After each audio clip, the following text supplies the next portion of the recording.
이제 윤석열이 뭐 풀려나 있든 안 풀려나 있든 상관없이 최근에 이제 여론조사를 보면 이제 약간 정상화돼가는 추세예요. 한동안 극우들이 막 표본을 오염시키다가 뉴스공장에서 하는 15,000샘플 조사 또 이제 전화 여론조사 5,000샘플 이런 걸 이제 한다는 거 매주 최근 나온 걸 보면 정당 지지율은 지금 ARS 조사에서 50대 40 정도예요. 50대 40. 근데 대선 양자대결을 시키잖아요. 그러면 이제 민주당 후보를 찍겠냐 국민의힘 후보를 찍겠냐 이렇게 물어보면 그 정도로 비슷하게 나와요. 50대 40 정도. 근데 사람을 딱 넣잖아요. 네. 이재명 넣고 한동훈 넣고 이재명 넣고 김문수 넣고 이렇게 넣으면 차이가 확 벌어져요. 이게 무슨 뜻이냐 하면 그 보수가 완전한 연합을 이루어서 윤석열이 당선이 됐던 거거든. 반면에 이재명은 내부에서 균열이 있었고 이낙연 쪽 떨어져 나가서 저쪽으로 막 넘어가고 막 그랬잖아요. 네. 그러고 이제 윤석열은 보수를 완전 연합했을 뿐만 아니라 언론까지 다 끼고 네. 그러니까 최대 연합을 해서 0.7%를 이긴 거예요. 네. 윤석열이. 근데 윤석열이 당선이 되고 나서 권력을 독점하면서 그 연합이 갈갈이 찢어진 거예요. 이준석 쫓아내, 누구 쫓아내, 누구 쫓아내, 뭐 조중동도 말을 안 듣고 뭐 극우 유튜브 이래가지고 윤석열 정권을 탄생시켰던 보수대 연합이 갈갈이 해체됐어요. 오. 그래서 지금 국민의힘은 분열이 안 된 것처럼 보이는데 오. 왜 후보를 넣었을 때 차이가 벌어지냐 하면 내부에 심각한 균열이 있어요. 오. 하나를 그 모이지 윤석열이 않아요. 잘했네 그러니까 그거는. 한동훈을 넣으면 잘했네. 윤석열 극렬 지지자들 한동훈을 배신자고 생각하고 지지를 안 해주니까 20%도 안 나오는 거야. 그리고 김문수를 넣어. 김문수를 넣으면 이제 탄핵 반대론자들은 김문수를 확 지원해 주는데 반면에 그쪽 온건한 보수 쪽에서는 김문수가 뭐야? 그래서 안 찍어주는 거야. 그래서 그쪽이 당으로서 분열된 것은 아니지만 지지층 베이스가 이미 분열돼 있어요. 맞아요. 네. 그래서 윤석열이 결국은 탄핵을 당한 이유도 스스로 집권연합을 해체했기 때문에 탄핵을 당한 거거든.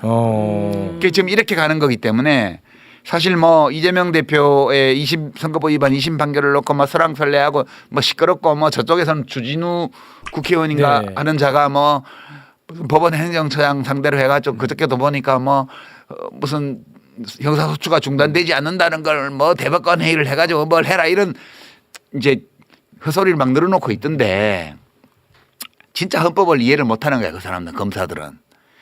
결국은 이 민심의 흐름을 보면 이재명 악마화와 한편으로 언론을 통한 이재명 악마와 다른 한편으로는 보수대 연합, 그 최대 연합 이걸로 정권을 탄생시켰는데 이게 무너졌잖아요. 네. 이 반대로는 반대쪽에서 지금 이번 탄핵이 인용되고 나면 다음 대선은 그냥 이재명 대선으로 가는 거예요. 가게 돼 있어요. 그리고 보수 쪽은 베이스가 당원 지지층 베이스가 분열되어 있기 때문에 통합이 절대 안 돼요. 이제 그렇게 지금 흐름이 잡혀가기 때문에 네. 막 그렇게 막 너무 불안해하지 마시고요. 탄핵 인용은 돼요. 네. 안 되면 또 안 되는 대로 또 우리가 대처를 할 수 있어요. 그 얘기는 하지 마시고. 그 뒤에 부분 하지 마시고. 우리가 성공한 친위 쿠데타도 이겨냈던 국민이잖아요. 네. 맞아요. 성공한 쿠데타도 우리가 3번 당했지만 다 이겨내고 민주주의로 왔던 국민이에요. 대단합니다. 예, 주저앉을 것 같아요. 네. 절대 주저앉지 않습니다. 그러니까 그런 상황이 안 벌어지겠지만 벌어지면 또 해나갈 수 있어요 우리가. 그러나 그 상황으로 안 가고 탄핵이 되고 조기 대선을 치르게 될 거예요. 네. 예, 그러면 그 정권을 바꾸고 나서 다시 내란 특검을 만들어서 네. 지금 숨어서 압력하고 있는 잔당들, 네. 공범들을 다 소탕해야 돼요. 소탕해야 돼요. 그게 중요하죠.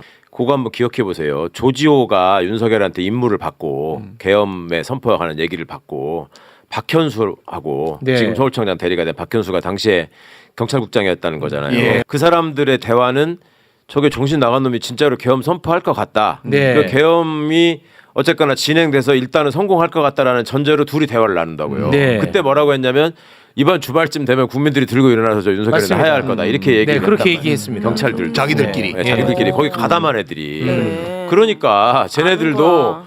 이게 다시 저기를 해가지고 국민들을 누르고 이걸 성공시킬 거라는 확신이 없어요. 근데 없어요. 그건 안 되는 거예요. 네. 무서워는 하는 거지. 그럼 국민을. 그걸 자백을 하잖아. 네. 국자라도 들고 나갑니다. 또 확인만 해봐. 프라이팬 우리 집 많아요. 아니 또 국자 얘기하면 또 뭐 야 폭동이다 뭐 난리나 그런 얘기 하지 마. 그럴 리 없지만 만에 하나 헌법재판소가 탄핵을 기각한다 하더라도 우리는 또 우리의 방식으로 이 문제를 해결할 수 있어요. 그렇지. 네. 그건 네. 뭐 저는 확신합니다. 우리의 그 방식 갖고 국자 계시죠? 같은 얘기는 집어넣어라. 그거 하나 잡아가지고 또 얘네들 뭐 폭동을 일으킨다 이런 얘기 나온다니까 진짜. 아, 뭐 진짜 말도 못하게 저 사람들 다 진짜 부시고 그렇게 난리인데. 해. 요즘은 그런 시대야. 국자 아니고 연필 아. 아시겠죠? 네. 펜으로. 저는 궁금한 게 지기현 판사가 내란죄에 대해서 1심까지만 판단하면 2심은 판사가 달라집니까? 달라지죠. 내란죄로 무조건 물어야 되거든요. 네, 묻어야 아니 이거 발음이 그런 것도 그 내란 소동이라고 난리나. 동시에 두 가지 마음이 나오네. 그러니까 물어야. 하거든요. 일단 지기현한테도 속수무책으로 꼭 당하는 건 아니에요. 일단 기피 네. 신청을 할 수 있어요. 그렇지. 지기현에 대해서도. 아 기피 신청. 네, 기피 신청을 검사가 해야 되는 게 문제지. 그냥 정권 바뀌면 또 그럴 수도 있으니까. 그럼요. 네, 기다려보세요. 근데 우리가 모르는 지기현이 또 있을 테고, 그럼요. 우리가 모르는 심우정이 또 있을 테니까. 그러니까요. 난 이런 게 이제 굉장히 고통스러운 거죠. 그러니까 한 번만 다 돌려서 생각해 보시면 지금 국힘에서 막 이상한 소리 하고 다니면서 저 돌아다니는 것들이 대부분 다 판사 검사 출신이에요. 아, 맞아. 그렇잖아요. 90% 이상이. 맞아. 나머지 10%가 교수였던 사람들이고 교수 경찰 그죠? 아. 근데 그 80, 90% 사람들이 갑자기 멀쩡했는데 국힘 들어가 정치를 하다 보니까 획하닥 해가지고 저런 극우적인 얘기를 하느냐. 그리고 그 한 50대 언저리에 있는 사람들만 그런 생각을 하는 판사 검사가 있었을 뿐이지. 네. 지금은 법원 검찰에 그런 사람이 없을 것 같냐? 다 있지. 아니 다 다 있어요. 있지. 있었던 것들이 그러고 다니는 거야. 그러니까 땅에 솟아난 게 예, 아니야. 너무 놀라지 마시라고. 원래 있었던 것들이야. 그것들은. 그런 상황 속에서도 여기까지 왔다 이거죠. 네. 맞아요. 뭐 진통 효과 좀 있습니까? 그 한강 작가가 그랬잖아요. 왜 세상은 고통으로 가득하고 또 이토록 아름다운가? 왜 세상은 모순으로 가득한데 또 발전하는가? 예. 역사는 이게 우리가 인간이라서 그런 거예요. 모두 각자가 다 불완전하고 무엇이 궁극적 진리인지 알지 못하며 그리고 선한 의지를 가지고 있는 사람조차도 어떤 환경에 처하냐에 따라서 판단착오를 하고 흔들리고 때로는 좌절감에 빠지고 절망하고 불의와 타협하기도 하고 각자는 다 그렇게 사는데 네. 근데 몇천만 명이 서로 의존하면서 살아가는 이 세상이 지난 70년간 우리가 걸어왔던 길을 생각해 보면 그러니까 저 말씀이 확실하게 저 입증될 수 있는 게 네. 40년 전으로만 돌아가 보면 그때 밧줄에 묶여가지고 수입과 항소유 썼을 때 유시민 학생이 40년 후에 지금 남미를 가가지고 야 이런 데가 좀 문제가 있구나 네. 이렇게 생각하실 거라고 꿈에도 생각 안 했던 그럼요. 저는 세월이 갔다고요. 지금 제가 뉴욕 맨하탄의 가이라인이라고 해서 이렇게 네. 옛날 철길 이렇게 네. 만들어놓은 우리 서울로 산책로가 같은, 있는데 네. 우리도 그런 거 네. 있죠. 거기를 걸으면서 그 돈이 줄줄 흐르는 빌딩들을 보면서 우리가 이 미친 것 같은 자본주의 이 체제 속에서 우리 5천만이 된 국민들이 이게 부대끼면서 이만큼의 세상을 만들었다는 거. 그거 네. 굉장히 좀 느낌이 새로웠고요. 네. 좀 뿌듯했어요.